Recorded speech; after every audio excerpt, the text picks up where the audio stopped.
Very good morning. Before I begin this little presentation, let me clarify as to why I'm putting this video out. Before the beginning of each semester, it is customary for all faculty members to gather at a point and discuss about the upcoming semester and perhaps plan a couple of things. However, this time, because of the examinations, most of the teachers are busy in invigilation duties till perhaps late in the evening, 5:30 or 5:45. And if we start the meeting at that point of time, it will go still late into the evening, maybe till 7 o'clock or so. I don't want to hold any one of us so long into the evening, and so I thought I will use a little bit of technology, then record a message, put it across to you, and then perhaps you can comment on what to do, and how to go about it. That is basically the reason about it. This video is recorded using very old equipment, a laptop and a webcam fitted in a laptop, and perhaps 5 or 6 year old microphone and headset, as you can see here. So the audio and video may not be really very clear. I would ask you for excuse about that and hope you like it and it's not boring. With all this said, let us go into the presentation itself. Okay, and we begin by noting a famous quote given by Henry Ford, the automobile engineer. Coming together is a beginning, keeping together is progress, working together is success. The idea behind all our discussion here is that let us work together and bring success to the institute and share a little bit of success from the institute, because after all, if the institute is successful, we are successful. Okay, with that, we'll try to see the contents of this little presentation. Most of the details on preparing your lecture schedule, invigilation duties and all, you know all those. So I will not touch upon any one of those. What I'm going to touch upon is attitude, planning and learning, which is kind of Apple, APL. When we discuss about attitude, we'll talk about attitude towards students, towards colleagues, towards parents, institute, and then society. Okay, because we are talking so much about attitude, let us try to see a couple of quick quotes about the attitude by Zig Ziglar, who has to say that it's the attitude, not the aptitude, which determines your altitude, how high we go.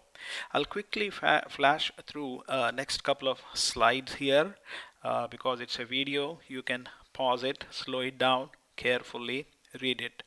Also, I would encourage each and every one of you to read a little bit about this guy, Zig Ziglar. Okay, I'll quickly go over this. Wait a couple of seconds on each slide. Success depends on glands, these sweat glands. The more we sweat, the more is the success, like in the Boost advertisement. And success occurs when opportunity meets preparation.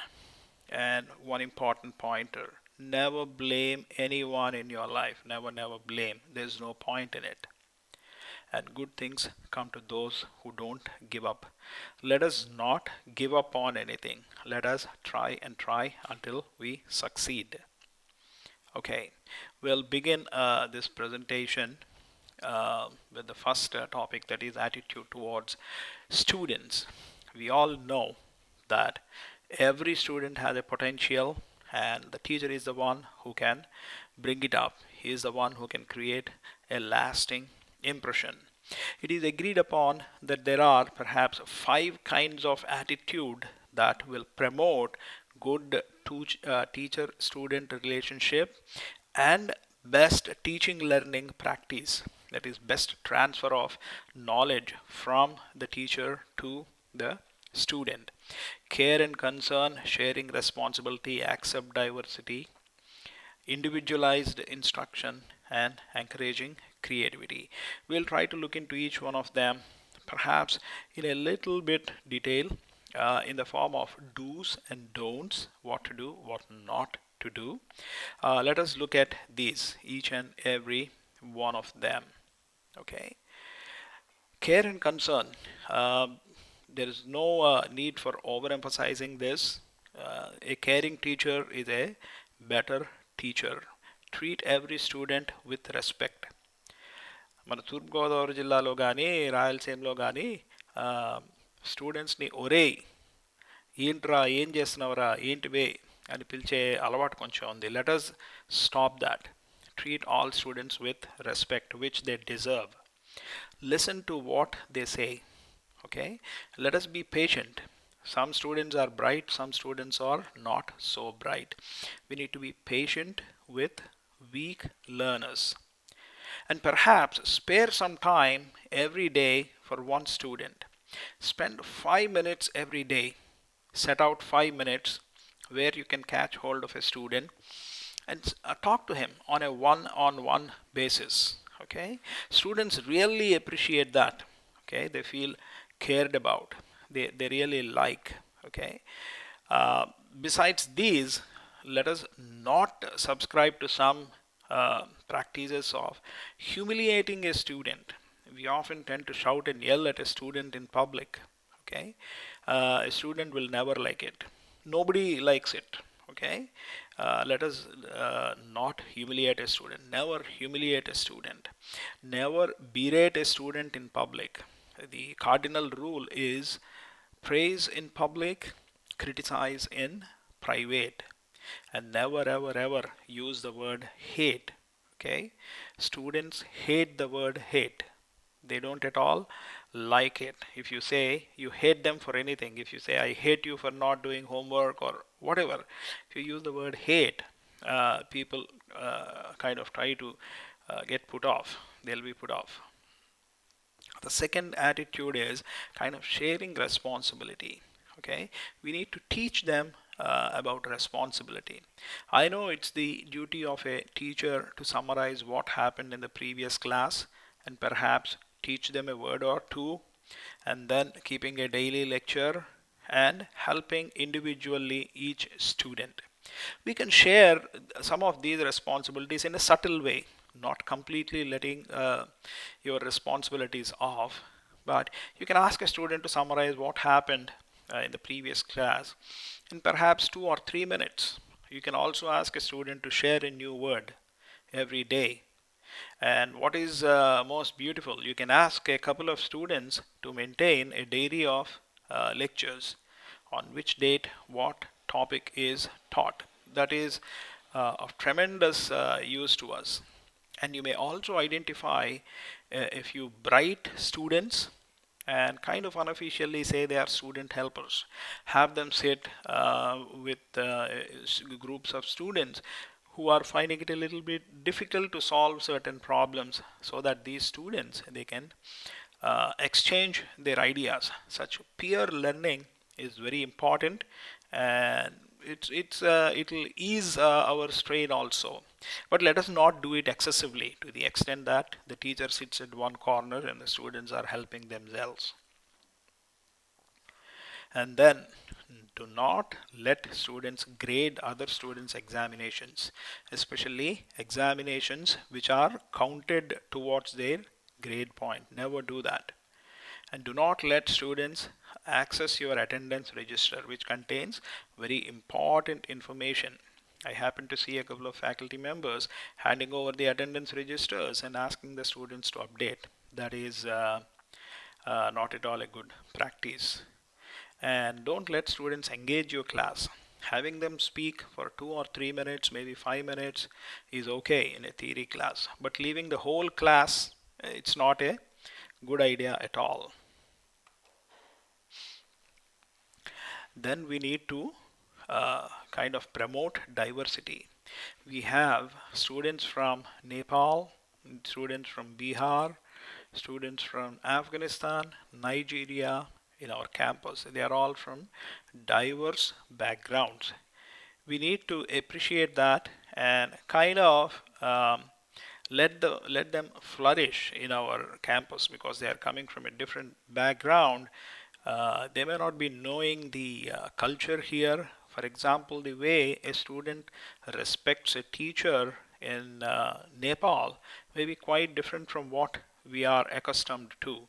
So if a student doesn't stand up, let us not automatically go into the mood that he is not respecting us. Maybe he is respecting, and the way of showing up his respect is different. Let us not be abrupt in our opinions, and let us not form opinions very quickly.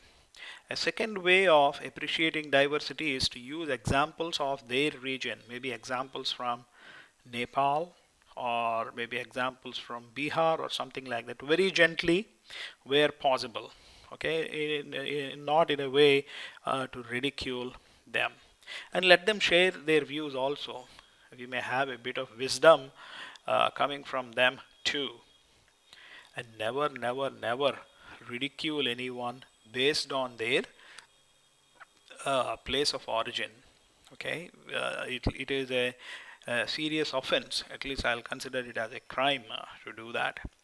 And do not try to speak the native language of the students, even if you know Hindi or Arabic or Nepalese. Try to speak only in English and encourage students to speak in English. And do not try to segregate them based on their origin. Do not have all the Nepalese sit in one place. If they sit on their own, it's okay, but do not force it. Okay. Along with diversity, we need to give individual attention. As far as possible in the classroom, keep your eyes roaming. Okay, keep looking all across the class. Okay, all across the class, across each student, and try to make an eye contact. When I say eye contact, look at the T. If you see, you have this line here and the bridge of the nose, they form a T. Okay, look at the T of each student to make him feel that you are paying individual attention, and ask probing questions. Randomly locate a student and say, "Hey, why don't you explain what's going on, or tell me what you understood about this," and so on and so forth. Encourage them to ask questions. Encourage them to ask questions, as many as possible. Many students have inhibitions and they may not be very ready to ask questions. And go near the students in tutorial classes to give them an impression of accessibility. If you go near, a student may feel you are accessible and ask a question.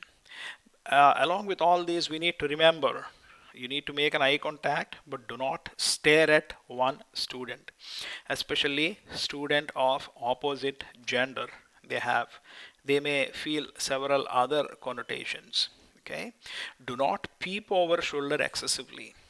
If a student is writing something, do not stand behind him and peep over it for too long a time. Many people are not comfortable with it, and some students even told me that some teachers do it and they are really disturbed by it.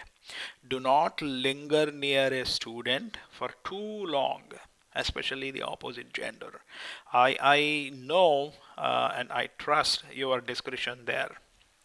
And do not offer help very quickly. Okay, this will kind of disrupt his ability to think. Let him think for a minute, give him a little hint, nudge him in the right direction, but do not give off the complete solution to him in one go. If you do that, the students will not think at all. And we need to nurture creativity. I don't know whether I have a hard and fast rule or a recipe for cooking creativity in the class, but certain practices I think will foster that kind of creativity.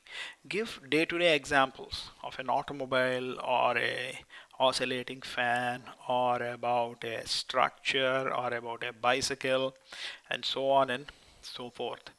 When a student gives a creative solution to a problem, reward him with an inexpensive gift. That gift could be a 1 rupee chocolate or a 1 rupee pen, or even much better than that, a pat on the shoulder and say, "Hey, this guy did a great thing." Appreciate him. Appreciation is a big reward. And again, as we noted, always praise in public and criticize in private. Never, never, never criticize a student in public, that will kind of put him off. He won't come to you. And encourage doing something with hands, however little it is. Let him do something and produce a tangible object. Okay, that is, we are trying to foster learning by doing. Creativity stems from learning by doing. And do not discard any new idea very quickly. Okay, to begin with, the idea may appear to be very silly, stupid, okay, carrying no water in it. But in the long run, it may so happen that the idea may turn into a nice product or nice solution. Never discard any idea very quickly. Never say, hey, it doesn't work, or say, yeah, this is a dumb idea, or whatever. No idea is a dumb idea. No question is a dumb question. Accept them to begin with and very gently show them what is wrong, or very gently show them what is the answer to the solution. Never make negative comments. Okay, they won't serve any purpose. Okay, try to gently point out, but at the same time, I'm not saying that if something is wrong, point it out. By all means, point out what is wrong, but make it gentle. And as we saw once again, do not offer help very quickly. If a student asks for the solution of a problem, do not give him the complete solution. Ask him a question. Hey, what principle do you use? What principle did you learn yesterday? Did you solve any problem similar to that? Do you think you need to use impulse momentum equation? Something like that. Give a small hint and let him walk along with the solution. If you give the solution to 100 problems, it is of no use. The 101st problem will be a bouncer for the student. That is what I mean when I say do not offer help very quickly. Let him think for 2 minutes, 3 minutes, 4 minutes, and then give the solution. Perhaps this will be kind of a small note about our attitude towards students. Then in the next one slide, we'll see what should be our attitude towards our colleagues. At this point, we may note that one is free to choose his life partner because there is a process of selection and choice. But in the case of colleagues, you really don't have a choice. You just have to live with them and accept them as they are. In such situation, there is no point in making big fuss about it and having hatred about colleagues and such things. That will not help us in any way. That will in fact increase our stress level. So let us try to see what are some do's and don'ts. Okay, be appreciative. When you notice somebody doing an excellent job, say, hey, that's nice, wonderful, I like it. Be kind and extend help wherever possible. If you're going along the road and you see your colleague walking, offer a ride. Drop him where he wants to go. Or if he's finding it difficult to solve a problem or control a group of students, go there and gently help. Okay, go there and gently help. Do not intrude in such a way that it is becoming a problem for him, but gently helping, everybody appreciates if a person comes and helps. Be understanding. Very many times what other people do will disturb us, very badly. But sometimes you need to understand that people do not do some things intentionally. Unintentionally, certain things happen. Maybe people have a slip of tongue. Okay, in such situations, we need to be tolerant and thank profusely when they do something nice towards you.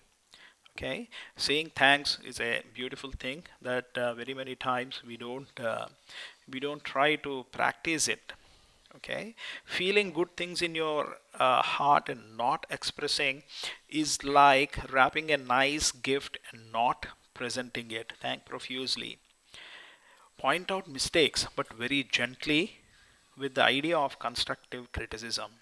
Okay, if you and do that in when nobody is around, because people generally don't want to be pointed out in public. Okay, listen patiently. Listen patiently. And if you have to do all this, you need to be energetic. A dead battery cannot charge anything. So you need to be strong, physically strong, mentally, and all that is possible if you balance your personal life and official life. That's a nice technique. I don't have a recipe for it, but that every one of us need to do it. Okay. Besides all these good things, there are certain things that we should not subscribe to. Making sarcastic comments, they don't serve any purpose, they will only incite hatred. Do not try to concentrate on bad qualities. Somebody may have vices, somebody may have bad temper. Do not look at that. Look at the positive side. Okay, a golden rule is when you look at a thing, subtract all the negative qualities, subtract bad words, subtract bad intentions, subtract bad body language, and take the remaining whatever message is remaining. That message will always be sweet. The other three things are very obvious, but just for the sake of continuity and completeness, I will read them out. Do not stab in the back. Okay, saying something on the face, saying something on the back, it doesn't help. Very soon, people will realize who is doing that, and that guy will be alienated. Okay, he'll be in a soup. Okay, a fly in a soup. Do not complain to boss regularly. Of course, if something blatantly wrong is going and the reputation of the institution is at stake, then you can go to maybe chairman, maybe principal, maybe managing director and talk to them. But don't do it for each and every silly thing. If a teacher is late for class 5 minutes, okay, it's okay. If it's happening every day, it is the responsibility of head of the department and the class teacher to point it out. But let us not make it excessive. Okay, let us try to talk to the person first and then do the complaining. And we need to respect the privacy. If two persons are talking, don't intrude in. Okay, that will disrupt the conversation, and also that will not be conducive to maintaining confidentiality. So if two persons are talking, wait. If they are in a room, open the door, look in. If they're talking, wait for some time. You need to exercise patience and respect the privacy of others. Okay. With this, we go to the next stakeholder, that is parents. Okay. Uh, Parents are one important stakeholders because they are putting their children into our hands, and we need to take proper care of them. We need to respect them, and we need to show patience towards them and act in such a way that they believe and trust us with their children.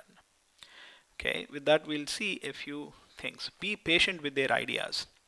They may say a certain thing, I want the bus route to be changed in a certain way, which may not be possible, but patient. Okay, let us give them a minute of thought on their ideas. Give only positive advices. Do not try to belittle their children or belittle their background. They may not be educated, but they are paying the fees which form bread and butter for us. Okay, it is kind of very harsh reality that way, but it is a reality. Give positive advices. Be in touch with them on a regular basis, especially in the context of counseling system we have. Okay, each faculty member is given excuse me, is given a group of students whose well-being the faculty monitors. Set aside maybe 5 minutes every day. Set aside 5 minutes, just 5 minutes, and spend maybe half a rupee in making a call to them and talking to them.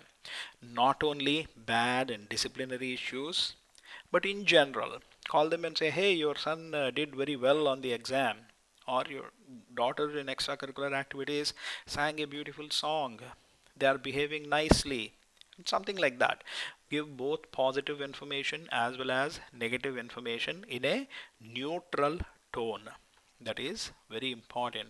And also, you need to give them a window of time for them to call and talk to you. Okay, I know it's not possible to listen to all the parents. So just give them, maybe you can tell them, okay, in the evening between 3 and 5, call me other time. I may not be able to receive your call. Or say after 7 o'clock, between 9 o'clock or 8 o'clock, you can call me. Or on Monday, you call me. Some kind of a time frame and a window during which they can call you. And do not get irritated in their presence, either on the parents or on somebody in front of the parents. That is not a positive sign. You need to be calm and quiet. Do not underrate or compare their children with others. No parent would like. If you say that, hey, look at Suresh, that Suresh is doing 100 times better than you, that they don't like. And obviously, do not call them at unearthly hour, okay, late into the night, and disturb them. And then we have uh, certain responsibility and obligation towards the institute. Okay, after all, the institute is supporting us, and so we need to be in turn supportive towards the objectives of the institute. Okay, so we need to be enthusiastic about institute's objective. Maintain a dress code. Okay, dress in an appropriate way to show up the prestige of the institution. Plan your leaves in advance. Be extremely systematic about your duties. And very many times we may have extra work coming our way. As in this case, maybe in the next couple of days, you will see a lot of work coming in towards accreditation work. That is a Herculean task, and we all have to do it today or tomorrow. It is us. It is us. It falls on us, either directly or indirectly. Why indirectly? Directly, it will fall on us. Okay, and never, never, never, never talk bad about the institute. That will be like cutting your own legs. If you talk bad about our institute and belittle, you are indirectly belittling yourself. Never share confidential information, information that could work against the institute. If you do that again, you are hurting yourself. Do not indulge in vices during your duty timings while on duty. It really doesn't look good if a teacher stands in the middle of the lawn and smokes a cigarette. Okay, do not indulge in vices while you're on duty. And lastly, we have certain responsibility towards society. Okay, we are living in this society, and as a teacher, we need to give something back to the society. That will be really wonderful. In the beginning, it may appear to be a waste of time. Okay, but if you try to do something towards society, the satisfaction you derive is really wonderful.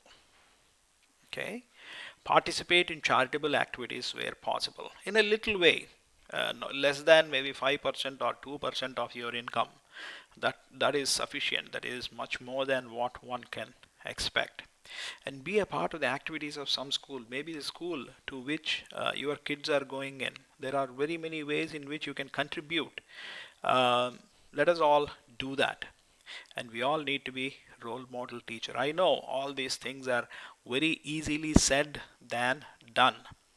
Perhaps I may not be able to practice all these things, but we need to identify what is a positive, ideal kind of a figure and go towards that. Do not indulge in vices, at least openly. Perhaps it is okay in the present age to have a nightcap every now and then, but let us not do it openly. Do not get angry or impatient often. That will affect our health in a bad way. Do not violate any law willingly and knowingly. Okay, that doesn't behove us.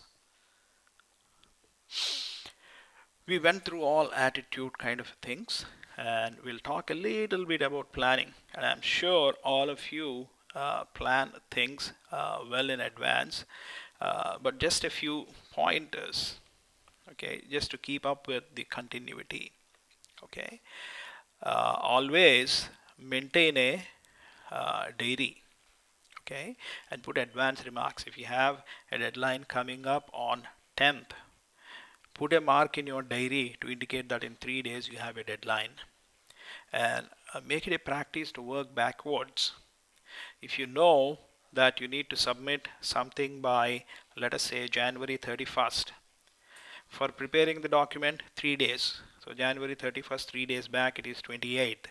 And for putting up all the tables and collecting data, it will take 10 days. So January 18th, and so on. Work backwards for maintaining time schedules. Prepare in advance for the present class, for the next class, tutorial problems, and so on and so forth. Of all these, at least once a week, plan a video presentation. Students like videos very much. As the old saying goes, a picture is worth 1,000 words and a video is worth 1,000 pictures. If you show something in animation, it will be difficult for a student to forget. Plan on meeting individual students at least once a month. Set 5 minutes time aside. 5 minutes aside to call the parents and 5 minutes aside to meet individual students every day. Call every one of them, catch them at an appropriate time once a month and talk to them and build a rapport. Students will remember you lifelong, all through their life, if you do that. With this, perhaps we come to the last slide, that is about learning.